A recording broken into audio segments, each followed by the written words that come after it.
Ito po yung return in 1 month. Pumalo po siya ng 1,152%. Ibig sabihin, kung may puhunan ka, example $100, ay pwede po siyang tumubo ng 1,000 plus %. Hello everyone! Magandang araw po sa inyong lahat and welcome to our YouTube channel.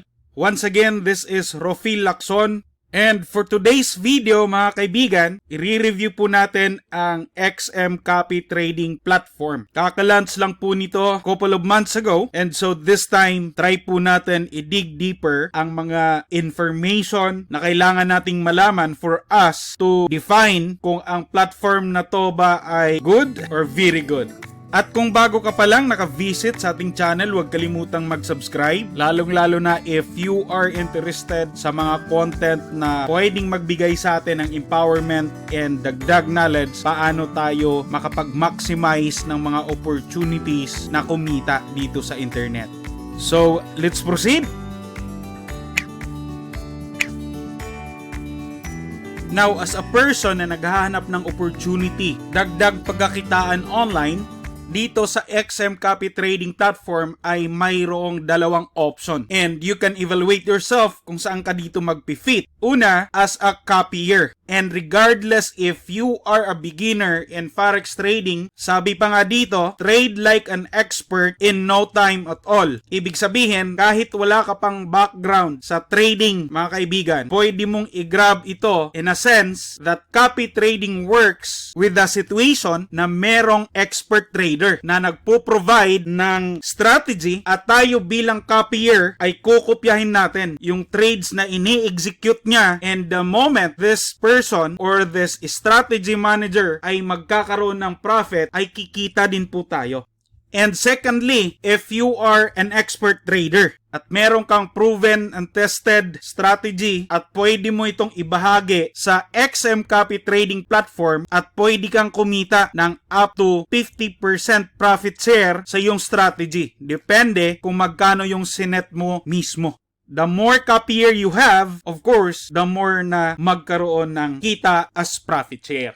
So, ito po ang mismong XM Copy Trading Platform, mga kaibigan. And you can choose kung ano ang gusto mong color ng interface. Pili ka lang ng dark or light.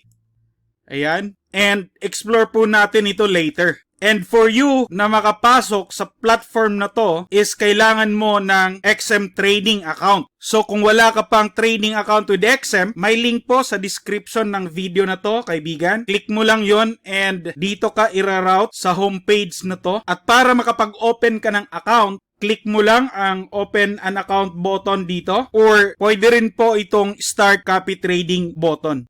And a matter of ilang minuto lang, pwede ka na makagawa ng iyong trading account. So input mo lang ngayong email and create password and check itong agree to receive company updates, then register. Next step po nito is you are going to verify your email, and the final step would be identity verification with your valid IDs and proof of address. So tuloy-tuloy mo lang i-follow ang proseso ng registration hanggang sa matapos.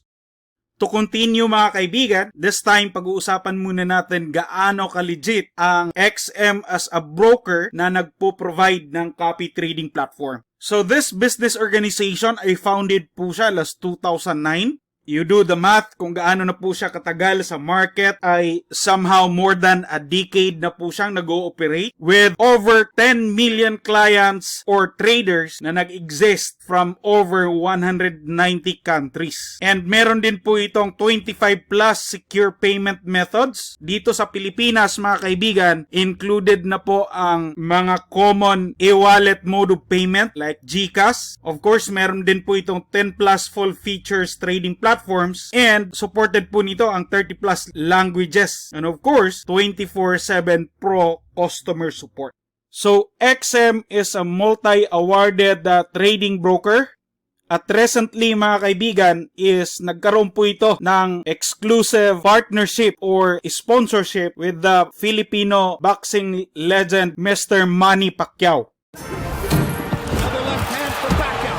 Manny Pacquiao is an all-time great. I am excited to announce my partnership with XM, a leading online trading company trusted by over 10 million traders globally. Together, we can help you achieve your financial goals.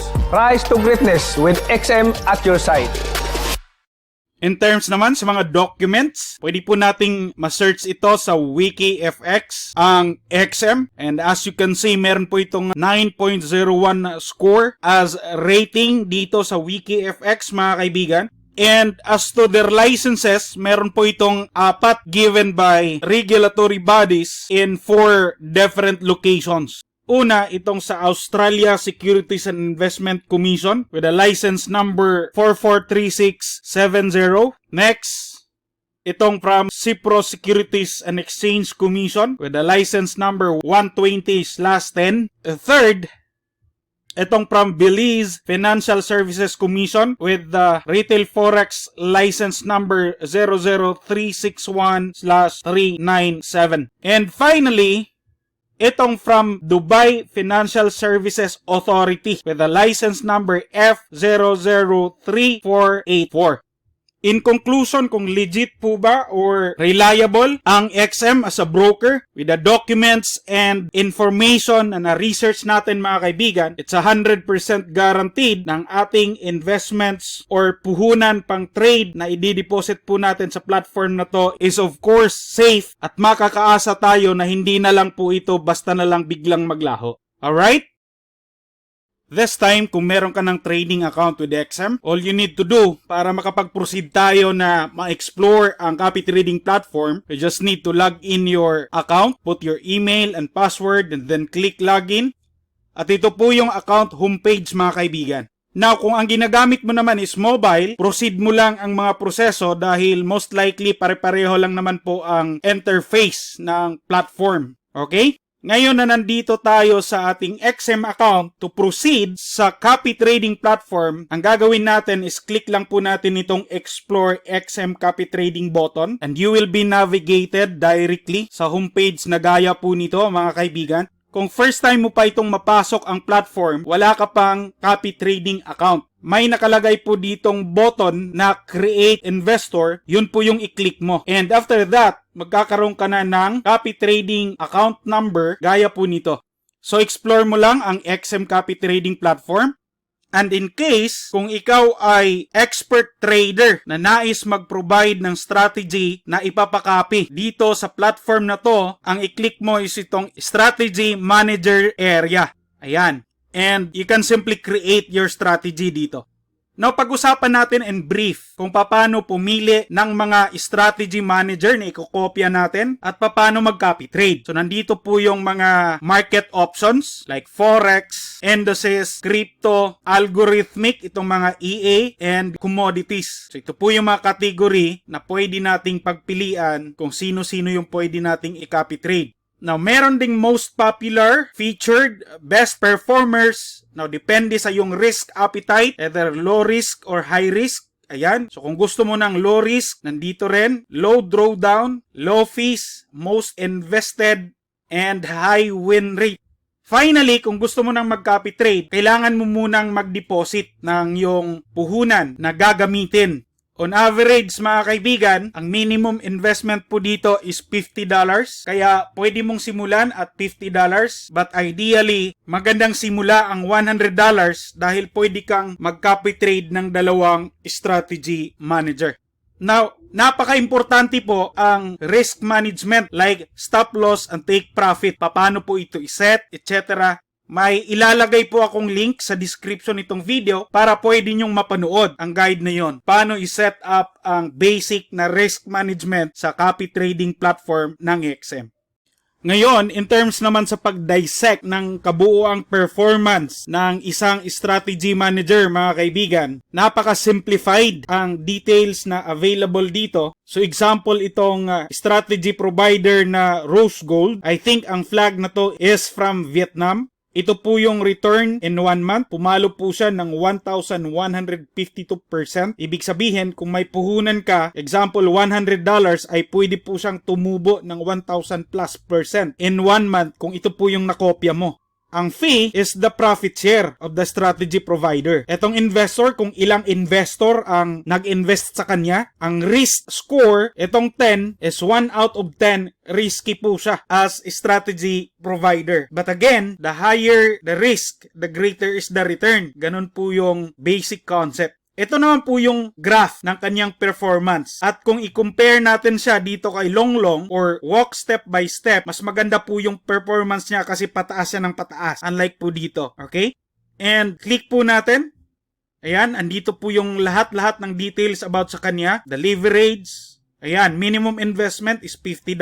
And if you drag down below, ito po yung mga previous trades niya. Pag ito po ay green, meaning profitable, yung mga nagiging closed trade niya. Ito naman po yung mga tinitrade niya na markets.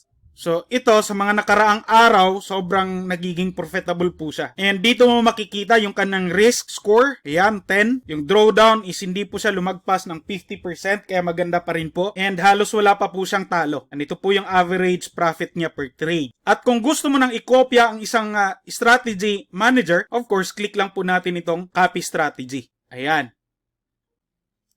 And dito ka maglalagay ngayon ng kung magkano ang yung i-invest. Pwede mong i-increase, pwede mong i-decrease, and maglalagay ka ba ng stop loss and take profit, then click copy.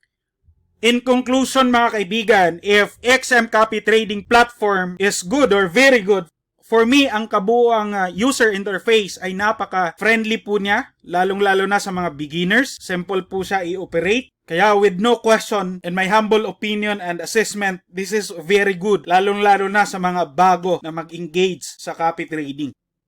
And of course, is it advantageous or very favorable po ba ito sa mga strategy manager? The answer is 100% yes. Bakit? Dahil ang XM ay nag-exist na po siya sa market for more than a decade and meron po siyang 10 million traders from different countries sa buong mundo. Kaya napakalaking opportunity po ito sa mga strategy manager na mag-provide ng strategy to be copied sa platform na to dahil meron na po siyang given traders base na pwedeng kumopya, lalong-lalo na if the strategy itself na pinoprovide ng isang strategy provider ay proven effective and most of all, profitable.